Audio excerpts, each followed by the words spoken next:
নমস্কার, দর্পণ with Anjan YouTube চ্যানেলে আপনাদের স্বাগত। এ রাজ্যের মানুষ কার্যত বসে আছে যে 5ই সেপ্টেম্বর সুপ্রিম কোর্টে শুনানির জন্য, কিন্তু কিছুক্ষণ আগে জানা যাচ্ছে সম্ভবত কাল সুপ্রিম কোর্টে আর্জিকর মামলার শুনানি হবে না। একজন বিচারপতি, প্রধান বিচারপতি উপস্থিত থাকবেন, কিন্তু অন্য আরেকজন বিচারপতি না থাকার কারণেই বোধহয় এই শুনানি পিছিয়ে যাচ্ছে। এই যে আদালতের দীর্ঘসূত্রতা, এটা একটা তো ভারতবর্ষের, আমাদের দেশের একটা বড় সমস্যা। এই যে পশ্চিমবঙ্গের মানুষ, সরকারি কর্মচারীরা, শিক্ষকরা ডিএর মামলা 2022 সালে করেছিলেন নভেম্বর মাসে। আজ পর্যন্ত 13 বার কোর্টে মামলাটা উঠেছে, কিন্তু কোনো দিন ফয়সালা হয়নি, কোনো দিন আলোচনাই হয়নি, ডিবেটই হয়নি। এবং প্রায় কত বছর, প্রায় 1.5 বছরের ওপর, 2 বছর হতে চলল এই মামলা পড়ে রয়েছে। অথচ মানে সরকারি কর্মচারী, শিক্ষক ধরলে, পৌরসভা পঞ্চায়েতের কর্মী ধরলে প্রায় কয়েক লক্ষ, 10 লক্ষের কাছাকাছি কর্মচারীদের এই সমস্যা। ডিএ কিন্তু অন্যরা পান, বিচারপতিরা কিন্তু ডিএ পান, কিন্তু সরকারি কর্মচারীদের ডিএর ক্ষেত্রে, স্পেশালি পশ্চিমবঙ্গের ক্ষেত্রে যখন এই বিষয়টা আসে, তখনই দেখা যাচ্ছে মামলা পিছিয়ে যাচ্ছে। আরজিকরের এই ঘটনা যাতে দ্রুত ফয়সালা হয়, আজ সেই প্রস্তুতি নিচ্ছেন পশ্চিমবঙ্গের মানুষ। আবারও তারা মধ্যরাতে জমায়েত করছেন, যে আওয়াজ তুলছেন যে জাস্টিস চাই, সঠিক জাস্টিস চাই, যে জাস্টিসের দাবি সুপ্রিম কোর্টের দরবার অবধি তারা পৌঁছে দিতে চাইছেন। ঠিক সেই মুহূর্তেই জানা গেল যে কালকে হয়তো এই মামলাটা শুনানি নাও হতে পারে। নিঃসন্দেহে খুব হতাশাজনক চিত্র। এবং এই মুহূর্তে পশ্চিমবঙ্গের যে ক্ষোভ, বিক্ষোভ, যে জনজোয়ার রাস্তায় নেমে পড়েছে, তাতে বোধহয় এটা নতুন একটা ইন্ধন দিল। বহু মানুষ প্রশ্ন তুলছেন যে এর মধ্যে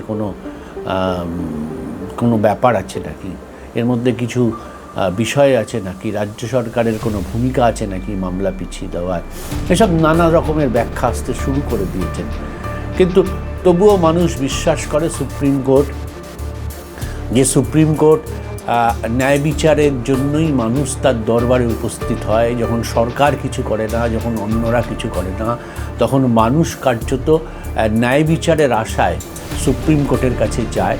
এবং সেই সুপ্রিম কোর্ট হয়তো এই আরজিকরের ঘটনার ক্ষেত্রে নিরপেক্ষ ভূমিকা নেবে, এইটা মানুষ আশা করছেন। কিন্তু যখন তারা জানতে পারছেন যে এই মামলা আগামীকাল হবে না, মানে 5 তারিখ হবে না, ফলে 5ই সেপ্টেম্বর শুনানি হবে না, তখন তারা হতাশ শুধু নয়, ইতিমধ্যে ক্ষোভ বিক্ষোভ শুরু হয়ে গেছে।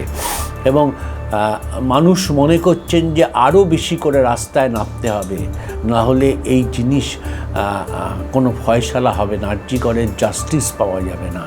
অর্থাৎ পশ্চিমবঙ্গের মানুষের এখন ট্রেন্ডই হচ্ছে যে মানে গণজাগরণ, রাস্তায় থাকুক। আজ কিন্তু কলকাতা সহ রাজ্য জুড়ে বিভিন্ন জায়গায় আবার সেই 14ই আগস্টের মতন মধ্যরাতে মহিলারা, ছেলেরা সবাই আজ রাস্তায় নামবেন। আবার সেই গানে গানে উত্তাল হবে, মোমবাতি জ্বলবে, আর জাস্টিস ফর আরজিকরের দাবি হবে। যে দৃশ্য কার্যত স্বাধীনতার পর কোনো ভারতবাসী এই দৃশ্য চোখে দেখেনি, পশ্চিমবঙ্গ তো নয়। সেখানে দাঁড়িয়ে আবার নতুন করে কিন্তু আজকে সেই জিনিস হতে চলেছে।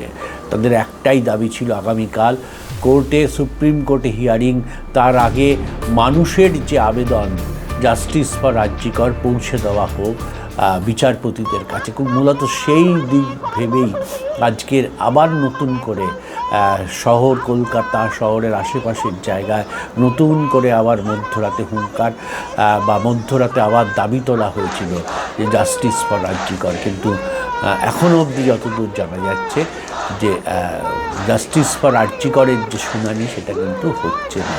ফলে হতাশ। এবং এই যে বিচার ব্যবস্থার দীর্ঘসূত্রতা, এটা কিন্তু ভারতবর্ষ কেন, পশ্চিমবঙ্গ, সমস্ত মানে ভারতবর্ষের, মানে আমাদের দেশের একটা বড় বিপদ বলা যেতে পারে। মানুষ দ্রুত বিচার পায় না। এই যে কতদিন ধরে এই চলবে কেউ বলতে পারছে না। এবং নতুন করে আবার কেন্দ্রীয় স্বরাষ্ট্র মন্ত্রকের মধ্যে ঢুকছেন, ফলে স্বাভাবিকভাবেই পুরো বিষয়টার মধ্যে একটা বড় রকমের জিজ্ঞাসার চিহ্ন এসে যাচ্ছে যে কী ব্যাপার। একটা রাজ্য সরকার যখন জাস্টিস চাই বলছে, বিধানসভায় বলছে বিল পাস হয়েছে, বিল পাস করার দরকার ছিল না, কারণ প্রচুর কড়া বিল আছে যা প্রয়োগ করলে মানুষ শাস্তি পায়। এখানে তো উল্টো হচ্ছিল, সমস্ত প্রমাণ লোপ করে দেওয়ার চেষ্টা হচ্ছিল। তো বিল পাস করে কি হবে? যারা লোপ করছিল তাদেরই তো রাজ্য সরকার কোনো শাস্তি দেননি। ফলে স্বাভাবিকভাবেই মানুষের মধ্যে প্রশ্ন উঠছে, এই বিল পাস করা কতটা যুক্তিযুক্ত, কী লাভ হবে এই বিল পাস করে? ফলে সেই জায়গায় দাঁড়িয়ে আজকের কিন্তু মানুষ রাস্তায় নামবে ঠিক করেছিল, যাতে আগামীকাল সুপ্রিম কোর্টের বিচারপতিদের কাছে পৌঁছে যায় যে পশ্চিমবঙ্গের মানুষের বার্তা, দ্রুত আরজি করের ফয়সালা চাই। কিন্তু সেখানে একটা বাধা এসে গেল, একজন জাজ উপস্থিত থাকবেন না।